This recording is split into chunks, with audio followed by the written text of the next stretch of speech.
What is going on, guys? Welcome back to another video, and today I'm going to be talking about my reaction to last week's Six Nations games, which was the first round of the tournament, so let's get into the video.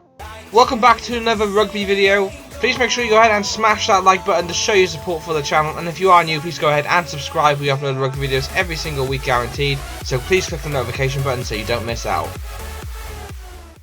Okay, so first up we're going to talk about Wales versus Italy. Now, I thought Wales versus Italy was a very interesting game to watch, especially as a Welsh fan myself. I thought Wales put in a really good performance against them, and Italy just didn't look great. It is a real shame, like I said, but they've been in the tournament for a long time now, and there's not really any excuse why they haven't developed to a point where they're competing at the top of the kind of like rugby tournaments, and they just put in too many poor performances, that I personally think anyway. Wales, like I said, they look strong. They scored some really good tries. I think a lot of the players as well stood up pretty well. It was a shame about Johnny McNichol going off injured. But I thought, personally, Josh Adams had a really good game. I thought Bigger had a really good game. I mean, overall, all the players look like they're gelled well together the past couple of weeks of training. And they looked really on form. I think going into their next game now, which is against Ireland, I think Wales will, I think they will struggle. I mean, it's going to be a very tough game anyway, especially in Dublin.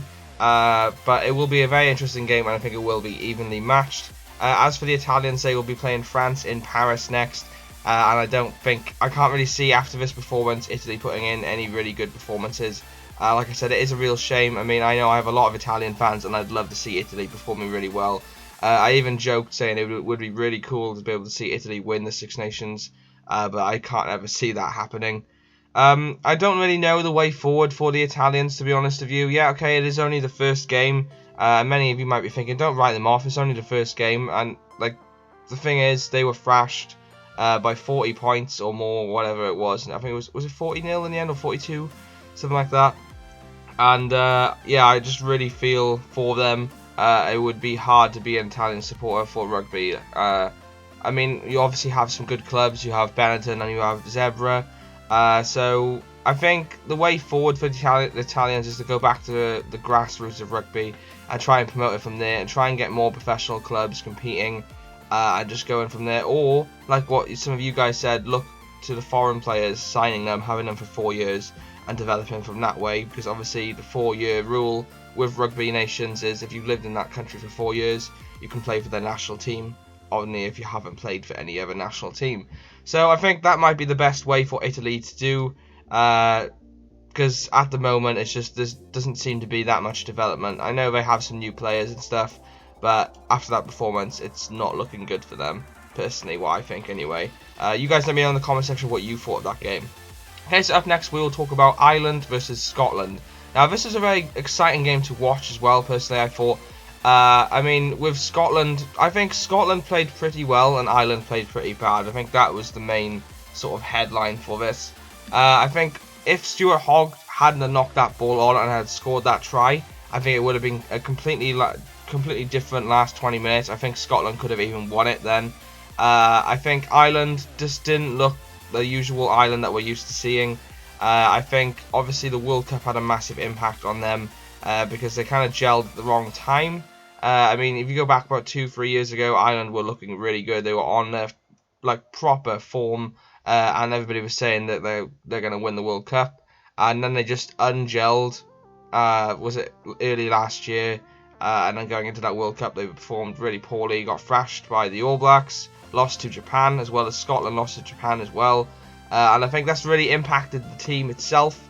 I think I actually originally predicted Ireland to finish higher up in this year's Six Nations, just going by how Ireland is, and I thought Wales was going to take a while to gel together. But I'm not going to say anything, but I'm slowly changing my prediction for that, personally. I don't really know what else to say about Ireland, because it's so early on in the campaign as well. You don't really know what is going to happen. As for Scotland, I think going into the England game for Scotland, I think Scotland have a really good chance of beating England, personally. I mean, 2 years ago they beat England. Last year they drew against each other. So I really think they have a really good chance. And if I was a betting man, I'd probably place a bet on Scotland to win it. just because they are obviously going to be the unfavoured team in that game. But like I said, it's really doable for them, and in Scotland as well, I mean, they have a really high chance of beating them. As for Ireland going into the Wales game, like I said, I think it's going to be a very even game.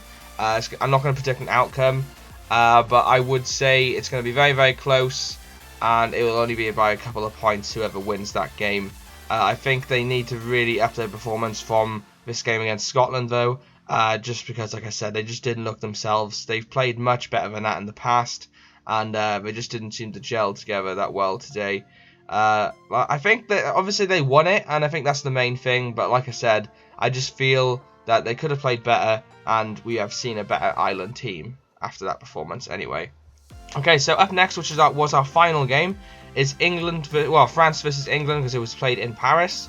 And I thought this was probably one of the best games of the whole weekend, to be honest with you. France really showed what they're about this tournament, and I mean, like, France has always been such a difficult team to predict, knowing how they're going to perform, because they're just so on and off performances all the time. This one, I generally think France can easily be competing for the title this year, just going by on that performance alone. They really dominated a lot of the first half. England really struggled to beat their defence, besides those really good tries scored by their winger. And I really thought, like I said, France looked an absolute dominant force. Whether that's because of the new coaching and Sean Edwards being in the defence, I'm not too sure, because obviously I'm not a rugby coach. But like I said, they looked a completely different team, and they looked really good. I'm also really happy that Teddy Thomas is playing again for them, because obviously he's had quite a while out from them. But yeah, sheer force from France. England, on the other hand, I wasn't really too impressed with their performance. I generally thought, a lot of critics are saying here in the UK that that was the worst performance Eddie Jones has ever had. I wouldn't say it's the worst performance, personally. I mean, they did show that they put in a good effort against them. I just thought at the end of the day, Paris is such a hard place to play anyway. And I just felt, with it being the first game of the tournament as well, it was always going to be pretty difficult, and it showed to England. I think at certain points, they looked decent enough when it came to rucks, and like I said, those tries they scored as well. Farrell obviously was converting those tries as well. I don't think he missed a kick. But it was just like certain points, like the scrum, they weren't great at that. Personally, I thought you guys might have a completely different opinion. And like I said, it was just like, it seemed to be the same over and over, and it just wasn't working for them. Like I said, I'm not a rugby coach, but I generally felt that wasn't the England we saw in the World Cup. And I don't really know where they should go from here. I mean, it wasn't bad, but it just wasn't the best for them, and I just felt like they just didn't look like the England that we've seen in previous years. Okay, so up next, obviously, France is going to be playing Italy. Now, I think this should be an easy win for France, going by this performance they played against England with. If they stay the same and they pick the same team, I think it should be a pretty easy game. I think Italy will get some points, because they're due some points after that performance against Wales. But like I said, I think it should be an easy win for France. As for England, like I said, going into the Scotland game in Scotland, I generally feel it's going to be a very close game, and it might even be tough for England, going by this performance. I think, going by the two games alone, Ireland v Scotland and France versus England, I thought Scotland looked the better team out of, well, if I had to pick between England and Scotland, I think Scotland looked the much better team, is what I mean. And yeah, I think, like I said, it's going to be a close game, but I think Scotland probably will win it if England don't up their tactics from literally this weekend's performance.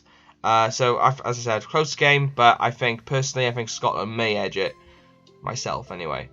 Okay guys, so without further ado, that's going to be the end of today's video. I hope you have enjoyed. Please make sure you go ahead and smash the like button down below to show your support, and comment, let me know what you thought of these games. Like I said, it's only an opinion. Year in, year out, I literally do videos about like reactions and stuff on the games, and so most of you guys give me massive support, because I know you're all really supporting fans. Some of you leave absolutely horrible hate. Usually the comments get deleted. So, like I said, don't leave any hate. Just let me know what your opinion was. It's only an opinion-based thing anyway. So, let me know in the comment section what you thought of these games. And if you haven't already, please go ahead and subscribe. We upload rugby videos all the time, every single week. We're currently doing Rugby 20, which is the video game that's out, which is the graphics that you've been seeing behind your teams that I've been talking about today. and we'll obviously do other video game based stuff, as well as talking about Six Nations and rugby related things. And yeah, I hope you have enjoyed. Please make sure, like I said, you like, comment, and subscribe. I have been Andrew. I will see you in another episode. Peace out, guys.